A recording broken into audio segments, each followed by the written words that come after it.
신약성경 사도행전 17장 16절에서 21절 말씀입니다.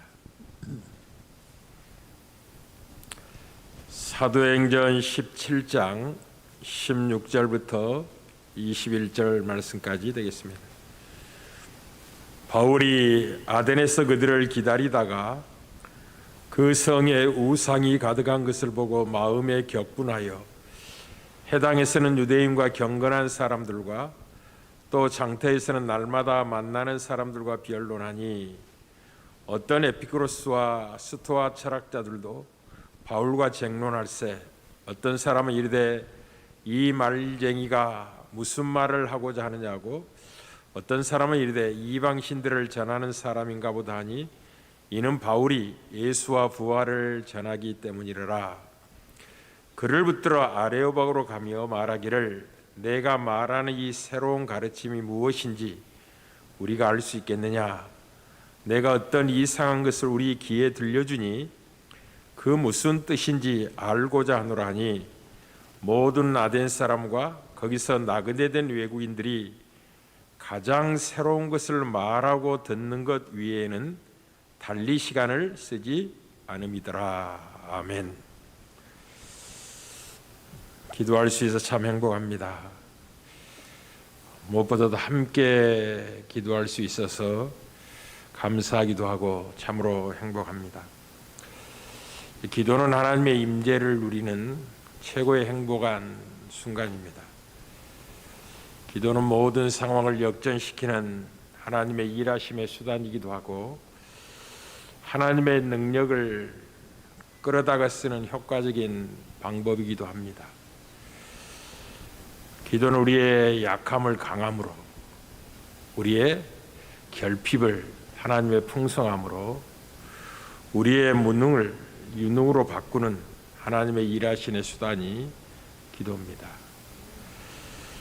기도는 그리스도께서 이미 우리를 위해 이루셨으며 또 우리가 성경에서 믿고 약속받고 있는 모든 것들을 현실 속에서 우리의 능력으로 받아 누리는 비밀이기도 합니다.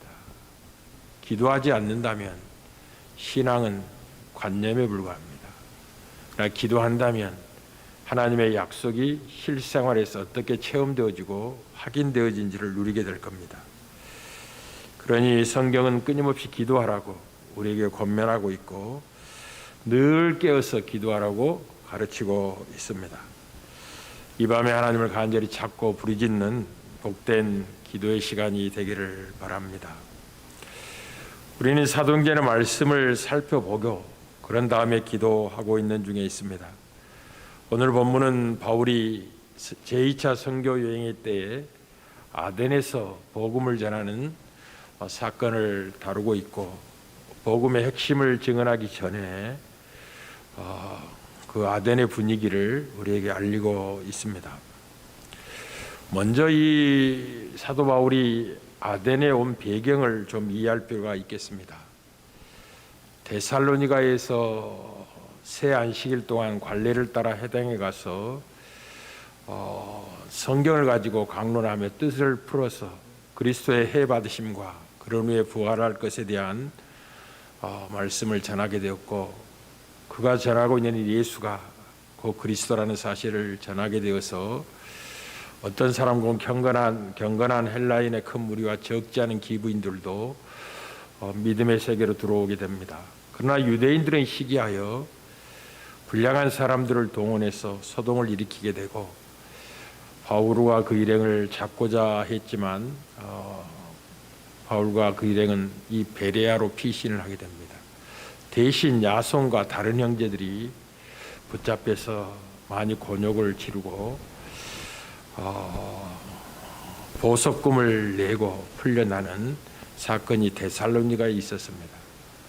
급하게 피신해 온 이 베레아의 사람들은 굉장히 신사지고 너그러워서 하나님의 말씀을 간절히 받아들였고 그 받은 말씀이 성경의 말씀과 같은지를 확인하는 열심이 있었습니다.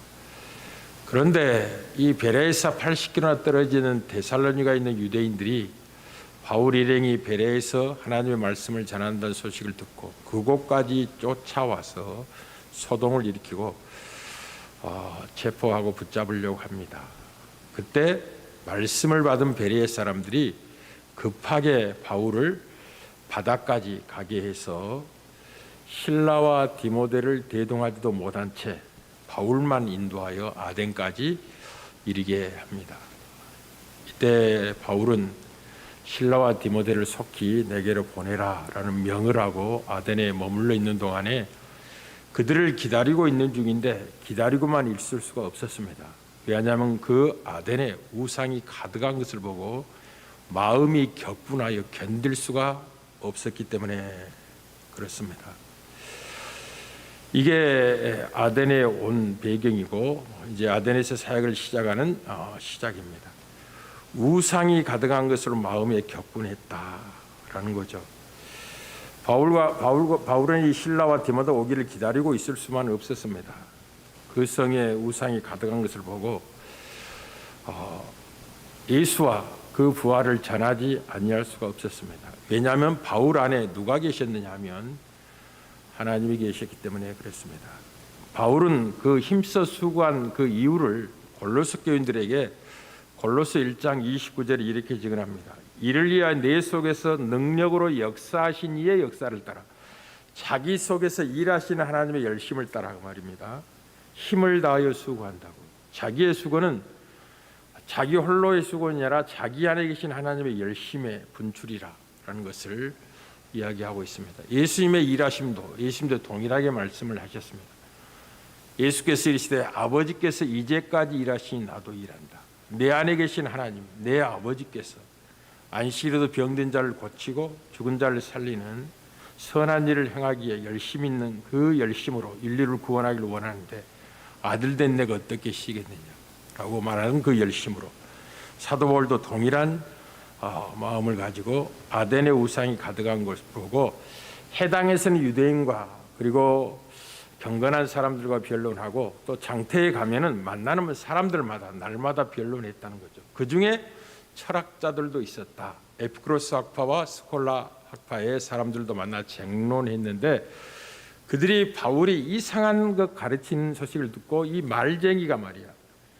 말쟁이의 의미를 여러분에게 이미 알려드렸습니다. 그리고 이방인들의 신대를 전하는 사람이 아닌가라고 오해를 했다는 것인데 바울이 전한 것이 무엇이냐? 예수와 부활을 전하고 있었기 때문이다 라고 하여 철학과 복음의 충돌을 우리가 만나게 됩니다.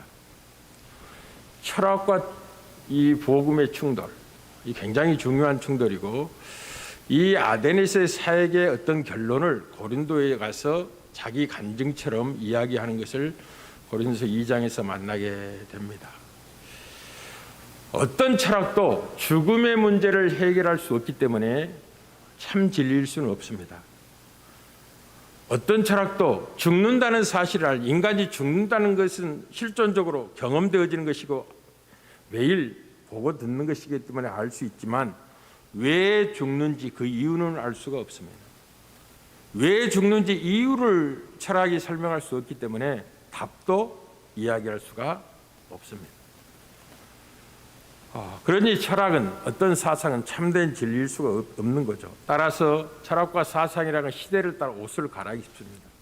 진리가 아니기 때문에 오직 하나님의 말씀만 영원한 진리이기 때문에 시대가 바뀌고 세대가 변천되어도 동일한 말씀이 선포된 이유가 그 하나님의 말씀이 진리이기 때문이었습니다.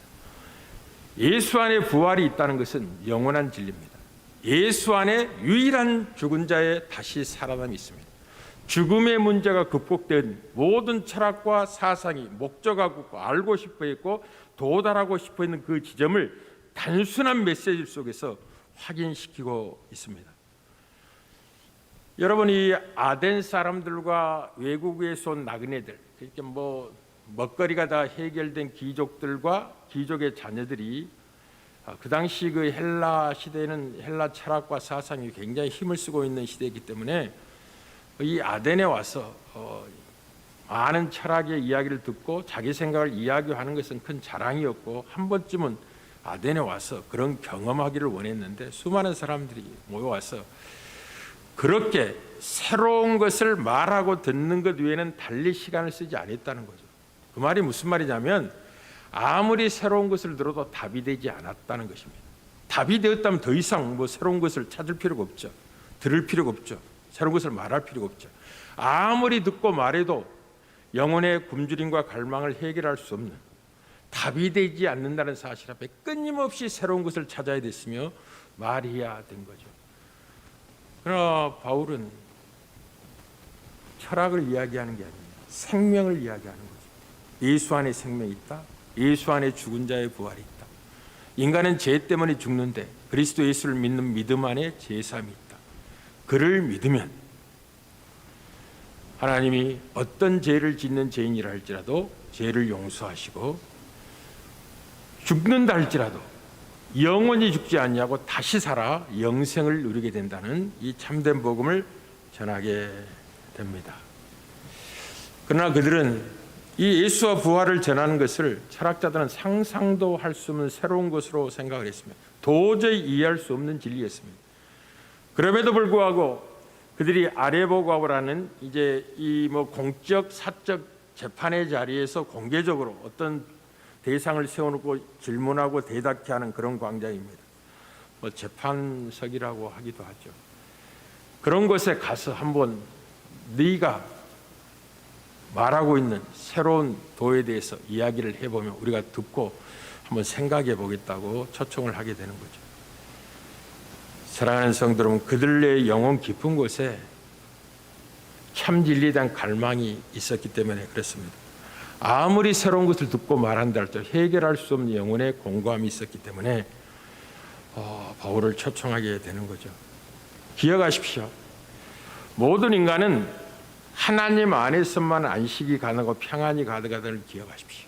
이 에피쿠로스 학파라는 이 학파의 철학의 요체는 무엇이냐면 어떻게 하면 평안을 얻을 수 있을까? 그것을 쾌락이라고 설명을 했습니다. 고통, 아픔, 이 괴로움 이런 모든 것들을 극복하여 평안을 쾌락을 추구한다. 이렇게 육체의 쾌락을 이야기하는 건 아닙니다. 인간의 궁극적인 삶의 목표는 평안에 있다라는 거죠. 그러나 아무리 도를 듣고 깨달아도 그들의 영혼성은 평안은 없습니다. 왜냐하면 인간의 영혼을 지으신 분이 하나님이시고 하나님이 그 빈 공간을 채워 찾아오지 않으면 평안을 얻을 수가 없기 때문에 그렇습니다. 스콜라 학파는 마찬가지입니다. 금욕주의를 통해서 인간다운 삶을 살아보기를 원했고 그렇게 만민 형제주의를 주장하면서 금욕적인 삶을 절제하며 경건하게 산다면 모두가 고귀한 인간이 될 수 있다라고 가르치고 있었던 철학이죠. 그러나 기독교 신앙은 절제가 있는 복된 신학이지만 금욕주의는 아닙니다. 이 에피쿠로스 학파의 신과는 자연신론을 근거하고 있었고 스콜라 학파자는 범신론을 근거하고 있었습니다. 그러나 복음은 유일하신 하나님에 관한 영광의 복된 복음이죠. 예수 안에 영생이 있다. 예수 안에 죽은 자의 부활이 있다. 단순하지만 모든 시대의 철학자들이 추구하고 목적하고 알고 싶었던 그 목적을 단순하게 선포를 하게 된 겁니다. 여러분 잊지 마시기를 바라며 여러분이 얼마나 복된 자리에 와 있는지, 여러분이 예수 안에 죽은 자의 부활이 있다는 사실을 정직한 믿음으로 확인하고 이 자리에 와서 하나님을 찾고 기도하게 됐다면 여러분은 최고의 철학자들보다 더 위대한 철학을 갖고 있는 것입니다. 신학은 모든 철학의 추구의 목적 지점이죠. 하나님 은혜로 알게 된 거죠. 이 세상 지혜로 알 수 없는 이 하나님의 지혜에 속한 것을 성령으로 통해서 알게 된 거죠. 하나님의 영이 우리 가운데 찾아와 계신 겁니다. 놀라운 인생들이죠. 그러니 세상의 철학도 여러분과 어떻게 비교할 수가 있겠습니까? 육체의 모양은 뛰어난 것 같지 않고 남다른 것 같지 않은데 하나님은 약한 자들을 통해서 강한 자들을 부끄럽게 하고 계십니다. 지혜 없는 자들을 통해서 지혜 있는 자들을 부끄럽게 하고 계신다. 무슨 말이죠? 하나님의 나라는 세상의 원리와 다르다는 거죠. 교회는 그런 곳입니다. 하나님의 통치가 있는 곳, 그래서 지극히 약한 자들을 통해서 이대한 일을 행하신 하나님, 지극히 무능한 자를 통해서 지극히 큰 일을 하실 수 있는 세계가 이 교회입니다. 참 신비한 곳입니다. 세상에 크고 지혜롭다고 사는 사람들은 세상에서 높임을 받기 위해서 세상에서 큰소리치기 위해서 교회 오지 않습니다. 예수를 믿지 않습니다. 교회에 오는 것은 표가 된다고 생각하니까 표를 얻기 위해서 오고 있는 거지, 진실이 주 앞에 무릎을 꿇고 죄인인 걸 확인하고 그리스도를 영접하여 교회에 온 큰 자는 없습니다. 왜냐하면 영혼의 파산 상태를 경험해야만이 천국이 임하기 때문에 그렇습니다. 우리가 죄인인 걸 고백한 것은 우리의 영혼이 완전히 파산 상태에 이르렀다는 걸 처절히 확인하고 자기의 못난과 무궁함을 예수의 무릎 앞에 꿇고 당신을 주라 고백함으로, 예수를 주라 고백함으로 하나님의 자녀들은 특권을 있기 때문에 아무나 그 큰 은혜를 입을 수 있는 게 아닙니다. 그러니 여러분이 얼마나 큰 자며 위대한 존귀한 자인 걸 아는 자로 하나님의 자녀의 권세를 가지고 이 밤에 하나님께 기도하는 복된 시간이 되기를 주의 이름으로 축복합니다.